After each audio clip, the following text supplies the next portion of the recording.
L'homme qui a vécu 18 ans dans un aéroport, imaginez un instant, vous êtes dans un aéroport, un lieu de passage, de départ et d'arrivée. Vous voyez les gens courir vers leur vol, des enfants dormir sur des valises, des annonces résonner dans les haut-parleurs.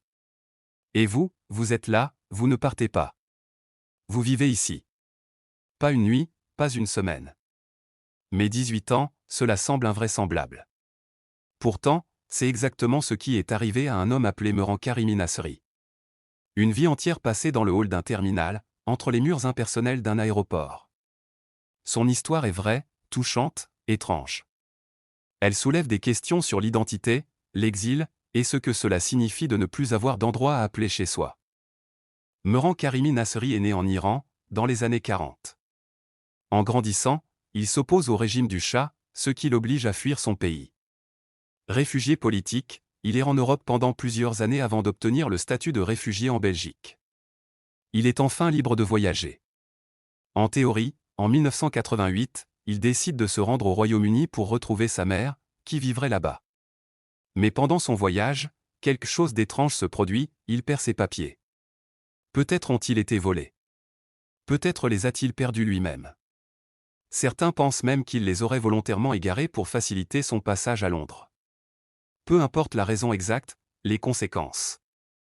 Elles sont très réelles. Arrivé à Londres sans papier valide, il est immédiatement renvoyé à Paris, son point de départ. Et là, tout s'effondre. Il n'a plus aucun document officiel. La France refuse de le laisser entrer sur son territoire, car il n'a aucun visa. Mais aucun pays ne peut l'accueillir non plus, puisqu'il ne peut prouver son identité. Il ne peut donc pas sortir de l'aéroport Charles de Gaulle. Il est bloqué dans la zone de transit, un espace où il n'est légalement ni en France, ni ailleurs. Les premiers jours se transforment en semaines. Les semaines deviennent des mois. Et finalement, il reste là, sans jamais partir, pendant 18 ans. Il dort sur un banc de plastique rouge, entouré de ses valises. Il mange des repas de fast-food, il lit, il écrit dans un cahier, il observe les gens aller et venir. Les employés de l'aéroport le connaissent tous. Il devient une figure presque familière, un fantôme vivant des couloirs. Pendant toutes ces années, plusieurs pays lui proposent des solutions.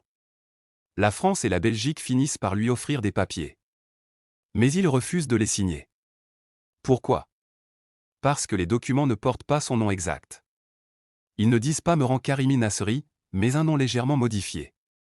Lui, il se considère comme Sir Alfred Mehran, nom qu'il s'est lui-même donné. Tant qu'il ne se voit pas reconnu comme tel, il préfère rester. C'est peut-être de l'orgueil. Peut-être de la folie. Ou peut-être simplement un homme brisé qui s'accroche à la seule chose qui lui reste, son identité. Finalement, en 2006, sa santé se dégrade. Il est hospitalisé et quitte l'aéroport. Il ne s'y adaptera jamais vraiment. Il vivra quelques années dans des centres d'accueil, loin du tumulte de l'aéroport. Mais ce lieu étrange, impersonnel, reste le seul endroit où il a vécu aussi longtemps. Et en 2022, après être revenu souvent sur les lieux, il y meurt, dans le même terminal où il avait passé près de 2 décennies de sa vie. L'histoire de Mehran Karimi Nasri dépasse le simple fait divers. C'est une parabole moderne sur l'exil, la bureaucratie, l'oubli. Cet homme n'était ni criminel, ni dangereux.